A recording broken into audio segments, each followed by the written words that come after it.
Garden Superspeedway Park, and I am high above the peak of the Dino Run and the Snow Leopard Mountain Range here at Garden Superspeedway Park. We also, if you can see it, have our own version of a mini golf pitch and putt, 9 holes. And the orchards around here this year are actually suffering. It's pretty crazy. We might get next to no fruit this year.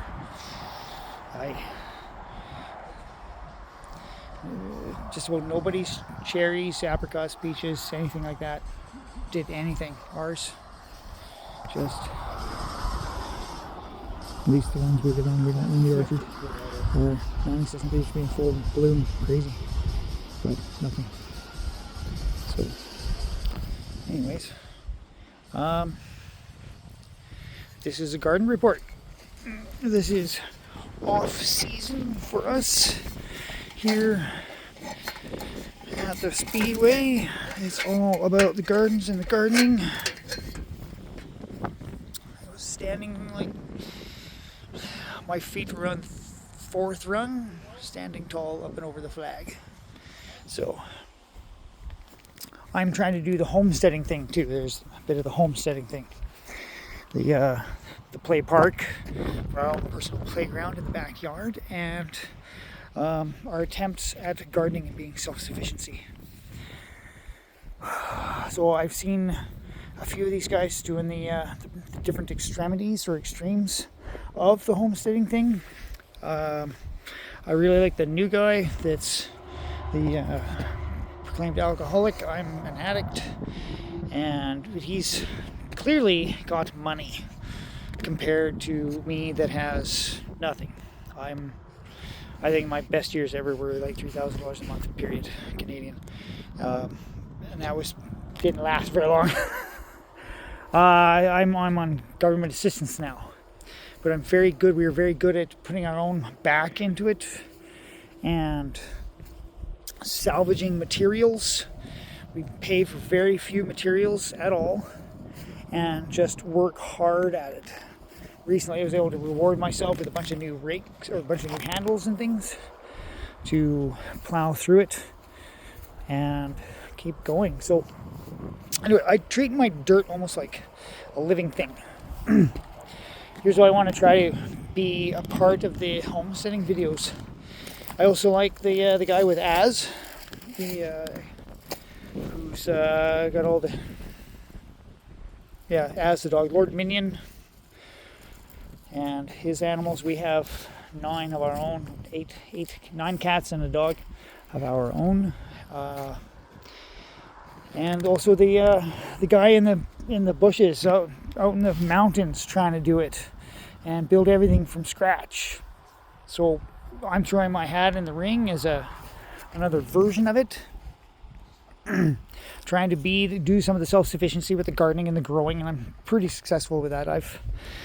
I just kind of always had a green thumb, so I treat my dirt like a living thing, and it's very fresh lots. Going back in some videos, I've taken a long time to dig a lot of holes here, bury a lot of apples very deeply, and keep working with it and growing it.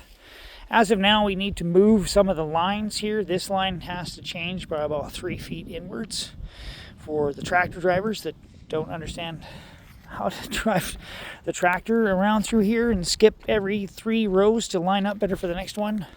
Come out one and go in the 4th one and rotate it like a Zamboni on an ice rink. So they want more room, so the new owners. We built everything from scratch. There was nothing here, absolutely nothing. Just freestyled it and did what we had to. Man, I pulled in 5 full old long box F-250 truckloads up to the edge and curved a little bit, full of horse manure, 20-year-old horse manure. We cleaned that paddock out back to original rock and just filled this thing along with this old girl right here, this old Dodge here. She had 5 loads of her own. She's got the 6-foot box on it, 8-foot box. And that same day, she hauled 5 loads of her own. And we filled this up. And ever since then, I don't think we've had to buy, I think we bought like maybe 3 cubes of dirt in that truck. Or 3/4 of a cube of dirt, or what, a square yard for it. And ever since then, all I do is everything that I grow, I put back into the garden. I put back into the dirt. Nothing's gone to waste. I don't throw anything out to the road that takes the yard waste. That all comes here. And I stack it. So how I stacked a lot of this to start with, here's a good example of how it starts. How the bottom starts. Okay, so we don't have the hoses, but all this stick and stuff from the sunflowers and things. Some of these are old. They've already been somewhere else once and fished out, sorted through, so they become what I call the tailings. They start the bottom. That's going to be a new dirt box. It used to be the filter box where we got our fresh dirt from. Harvested many river lilies, irises. Irises, as I put this thing, is just nuts. It's bursting from the seams. These are all the gourds that I'm going to harvest seed from. They've been drying on top of the seed mountain over here. We have the seed mountain here. And I'm going to plant lots of gourds everywhere. They climb. They're very good clinging vines, so I'm going to throw them everywhere I can get things to climb and have the big flowers from them. This is mostly a tomato patch. This section here inside the square is going to change. Because of the way this line is and how that is, these 2 boxes of compost are going to have to move over and take up that space. That's going to give me all of this dirt to help populate that box. Hopefully working on the greenhouse still. I have all the glass necessary or more to make it a very tall greenhouse with a nice glass roof. And it should be strong. And then I can start doing my own greenhouse work. So I used to have some dirt here. It got shoveled and moved, and this box was emptied, and these 2 boxes were portionally adjusted. I'm not afraid of taking all kinds of whatever material I can get, because it will all eventually turn into dirt. So as a part of just saving the earth too, these 2 boxes were both full of like old fire ash and dog shit. Lots of dog shit. Lots of it was getting old and pretty much dirt already anyways. But there was a lot of other garbage and shit like that in there. So before they came here, they had spent time in this space here. You can see where that square was. They both sat there. They were sorted through at least once and pulled lots of the garbage out. And then re-put into those boxes. They're shifted between the 2 boxes, and there was other tailing materials that were put in there as well. So I've gone through most of those boxes, and pulled that out, resorted these 2 boxes for new compost. So all of this material like this, that helped, and this is all like, what is it, pumpkin, gourds, the leaves and the things like that. Sunflowers, we have lots of sunflowers. There's lots of other plants that are very long and big that we grow, like the jumbo marigolds and the tomatoes and other things like that. So, and corn. I did try to grow some corn, so there's some big corn stalks in here too. Both of these boxes, they're so alive. I don't believe in trying to kill the dirt by killing the seed, because then the dirt is inert. If the dirt isn't full of life-giving seed, then it's not alive. there's lots of worms and all kinds of biodiversity that needs to be, and the microorganism that needs to be in the dirt in order for it to survive and to grow. So these are two new boxes that eventually, as they get more sand, and that's something else that we're doing, because we have the irrigation ditch, or the flood mitigation ditch that has been left for dirty by other people. That tire down there, that's for our dog. We put him on a long harness and leash, put him on that stick, put the tire over top, and then he can't get out, and then he can jump from both sides of the fence and enjoy himself. So I don't think we're leaving a tire in the ditch, but we've actually been doing a lot of cleaning and pulling garbage out of the ditch, and actually lowering it in some places to help create frog habitat.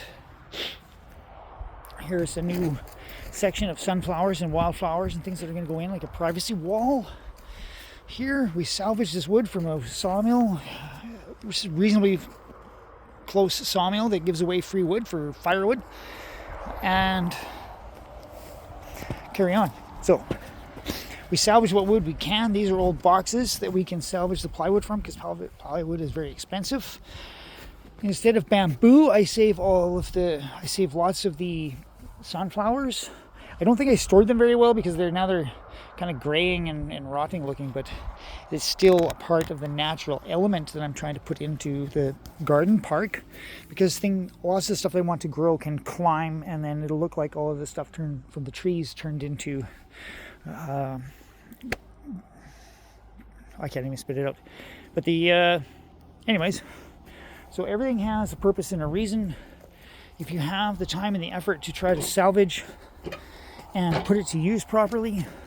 I was in the process of building this greenhouse, but the new owners came in and said no. So there's going to be a point where I'm just going to have to do it, and we'll have to figure it out, because I didn't collect all these materials to not do this. And those aren't even the good windows. And this will be the storage area as well, so I can put all those pots and everything you saw on the other side in here for the winter. And then they'll also be in here as well for this is like 9 by 5 feet. 10 by 5 feet almost. I think it's wider than 4 feet. I think this is 4 feet to here, so maybe 4.5 feet by 8 foot, and to the rest of the way out. So 4.5 by 10 foot platform to work with. These nice pallets that can serve for some construction purposes, for other such things. It's all about being able to provide for yourself in gardening ways, right? Like, this is our outdoor living room, so there's a free couch going away, but it's just outside. Instead of sitting on the ground or around our fire pit, we can sit in comfort. All of these are seeds in here. We got walnuts, the alyssum, sunflowers, hollyhock, and there's all kinds of other little versions of things in there. We've got jumbo marigolds and small marigolds and all kinds of stuff. So to help create more planted box areas, like this box there is dug in the ground. These are old like shelving pieces with drawers in them, like these pieces. So they need to be dug into the ground, and then we can put the nice boards across the front, and it'll look like a nice garden. And we have some contained garden boxes all along the fence line here, this natural fence. Our hollyhock and irises, and going to be sunflowers. Not necessarily the giant ones. I think I have a couple of the giant ones that you can actually eat the sunflower seed on, but the rest of them are not big ones like that. Not quite the edible type, more like the type that you save for bird seed. So all of this will all be a big flower wall as well. There's irises in here. This is a good way to create lots of greenery easily. There was lots of free iris in the ditch that was clogging the ditch, so I dug a lot of it out.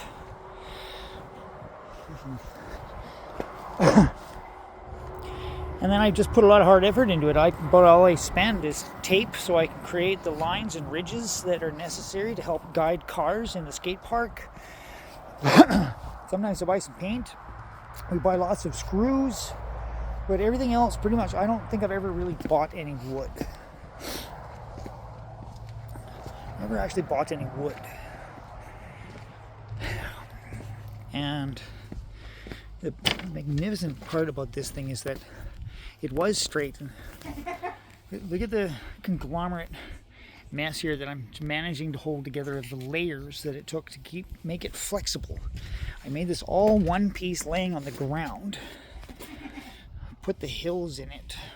Put these hills in the ground. And even here, the whole thing laid flat until I started stuffing things underneath it, trying to lift it off the ground. It was crazy. Hanging off of this space in here, I had the oldest Rubbermaid garbage can you can imagine, full of water, full of marble, just looking like it should have ripped its handles off, but it stood there and took it, and all that weight pulled down, and I was hanging on it and jumping on it and pulling on it. And on the inside, in the meditation hut, off of that back top bar there, and pushing the feet out, and kicked the feet out until it pushed that top up as high as I could get it. And I spent time hanging upside down on that thing, trying to kick it and push it out, lift that up from the backside, and get it into place. This thing is highly strung, and trying to cover up the ugliness of it, but that's the reality of just having an innate understanding of engineering somehow, but not ever going to school, and I was able to force it to work. So it's only up to you as to how much effort you're willing to put into something as to get the good reward out of it, of the enjoyment of the doing. And look at that, for me, for somebody who's pretty darn broke most of the time, we did manage to buy a bunch of the Hot Wheels and things like that when I had some job and I put a bunch of money into it, but I've just built everything out of hard work and salvage. And it looks like shit right now because this is what the winter and the spring does to it and decimates it. All this stuff, there's no point in trying to keep up with it right now as the winds are always blowing and throwing all this shit everywhere.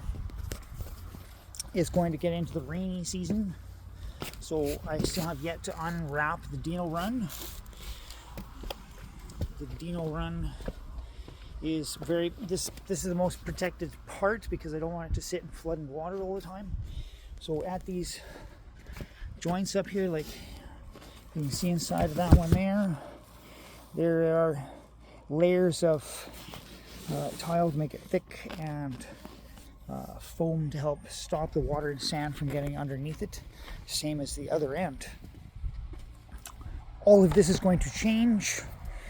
All this table is coming out. This is all the extra glass that I was talking about that I have that I can use for more siding and for roofing. This old sliding glass door glass, basically. So I figure if I layer it properly, I can make it really strong, provided I have the wood, which I do, to make the roof strong enough to hold that weight up along with a snow load. So,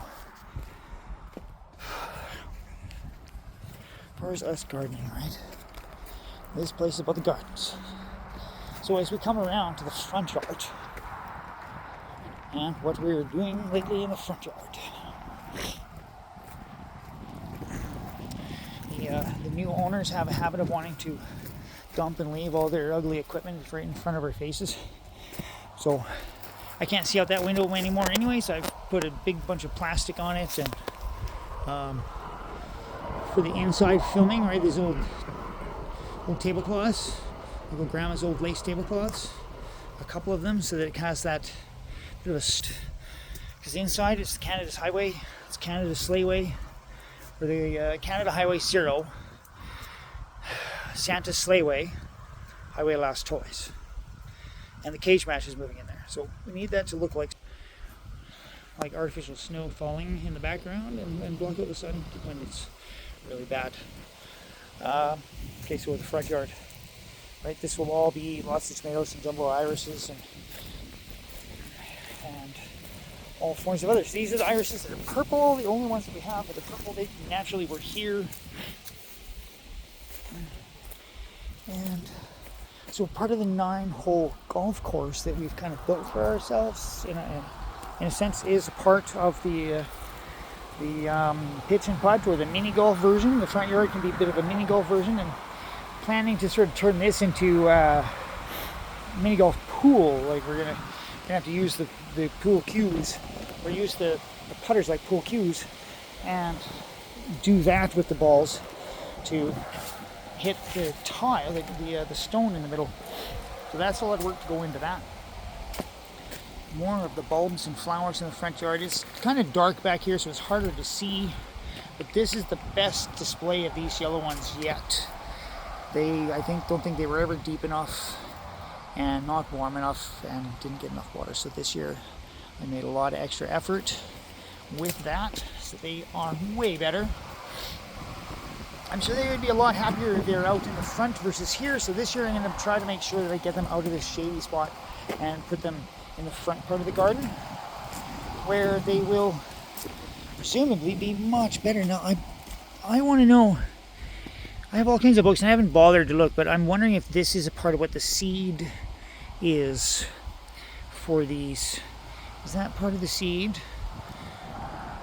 Right, instead of buying them as bulbs, if I put that in the ground, would that make like seed and then start to grow a bulb? Lots of the iris, and everybody's also having trouble with their roses, and I don't seem to be any different. I'm gonna let this one grow exponentially. When I first got here, it was ugly and small, and it's actually taken off quite a bit. However, the last 2 years it has grown late. It has grown a lot, and I need to trim it back some. I need it to hang in there. I'm trying to get it to perhaps grow up into the tree.